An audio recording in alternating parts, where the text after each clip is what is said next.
Yemen में मुत्तहिदा अरब अमारात के हामी ग्रुप्स पर सऊदी अरब के हमलों, यमनी हुकूमत की जानिब से यूएई से दिफाई मुआहदे की मनसूखी और मुत्तहिदा अरब अमारात का यमन से फ़ौजें वापस बुलाने के पे दर पे फैसलों और ऐलानात ने ये सवालात उठाए हैं कि क्या ये सब किसी अचानक फैसले का नतीजा है या फिर इसका ताल्लुक इसराइल की सोमालीलैंड की बतौर मुल्क मंजूरी से है।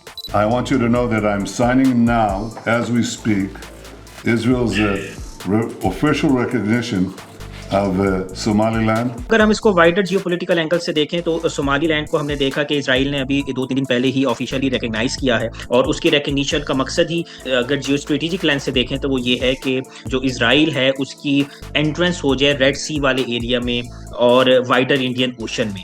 और ये चीज़ जो है ये ना सिर्फ वाइडर मिडल ईस्टर्न स्टेट्स अरब स्टेट्स के लिए काबिल कबूल नहीं है बल्कि सऊदी अरेबिया के लिए भी काबिल कबूल नहीं है। और इसी को अगर हम लिंक करें यमन के मामले पे तो इस वक्त जो यूएई बैक मिलिशियाज हैं वो ये चाह रही हैं कि साउदर्न यमन जो है वो एक सेपरेट एंटिटी के तौर पे आए। तो इससे अल्टीमेटली क्या होगा कि जो यमन है वहाँ पे एक अनस्टेबिलिटी की सिचुएशन पैदा होगी। और क्योंकि जो साउदर्न यमन अगर अलग होता है तो उसको इंटरनेशनल रिकग्निशन के लिए, पॉलिटिकल सपोर्ट के लिए, सिक्योरिटी सपोर्ट के लिए बाकी ममालिक की तरफ देखना पड़ेगा। और क्योंकि हमने देखा कि यूएई ऑलरेडी सपोर्ट कर रहा है और यूएई इजराइल के साथ अब्राहम अकॉर्ड्स में भी है, तो there is a high probability कि इजराइल सोमालीलैंड के बाद जो है वो अपना अगला टारगेट साउदर्न यमन को करे, जो कि हुतीस के लिए भी एक प्रॉब्लमेटिक सिचुएशन होगी। क्योंकि हुतीस जो हैं वो गजा वॉर में हमने देखा कि सबसे ज़्यादा एक्टिव रहे हैं when it comes to the non state operations और सबसे ज़्यादा इफेक्टिव भी रहे हैं। हमने देखा कि हिजबुल्लाह बहुत वीक हो चुकी है, हमास बहुत वीक हो चुकी है, लेकिन जो हुतीस हैं वो अपने जो अटैक्स हैं उन्होंने वो इजराइल पे उन्होंने कंटिन्यू रखा है और गजा वॉर ने हुतीस को एक नई स्ट्रेंथ प्रोवाइड की है। तो मेरा ख्याल से इजराइल इस यमन के कॉन्फ्लिक्ट को एक्सप्लॉइट करके डेफिनेटली चाहेगा कि वो हुतीस की पावर को कम करे। और एक दफ़ा अगर इस तरह हो गया तो that would be a problematic situation for Saudi Arabia as well, क्योंकि बिल्कुल सऊदी अरेबिया के नेक्स्ट डोर पे इजराइल आ जाएगा।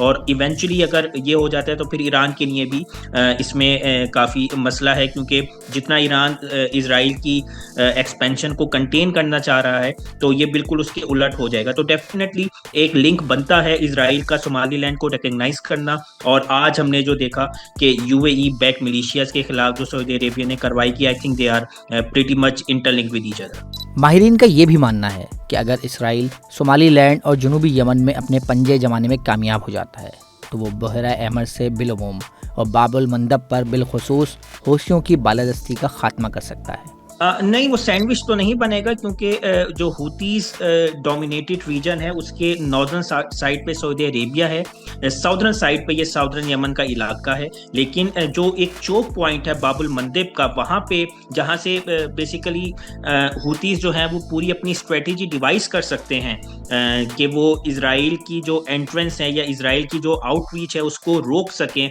और इजराइल को पॉलिटिकली और इकोनॉमिकली बाबुल मंदब स्ट्रेट पे जो है वो कंटेन कर सके। मेरा ख्याल से वो लेवरेज हुतीस के पास कम हो जाएगा, क्योंकि अगर हम पॉलिटिकल मैप की तरफ देखें तो सोमालीलैंड बिल्कुल बाबुल मंदब की एंट्रेंस पे है। तो और उससे सोमालीलैंड के बिल्कुल नॉर्थ साइड पे जबूती भी है, जहाँ पे मुख्तलिफ एक्सटर्नल पावर जो है उनके मिलिट्री बेस शामिल है। तो एक तरफ जबूती है जहाँ पे एक्सटर्नल पावर्स हैं, दूसरी तरफ सोमालीलैंड है जहाँ पे इजराइल जो है वो आना चाह रहा है। तो वो हुतीस के जो लेवरेज है वो खत्म हो जाएगा और इससे जो हुतीस की ऑपरेशनल कैपेबिलिटी है वो काफी हद तक मुतासिर होने का खदशा है। मज़ीद न्यूज़ अपडेट्स और डिजिटल स्टोरीज के लिए सब्सक्राइब करें डॉन न्यूज़ पाकिस्तान।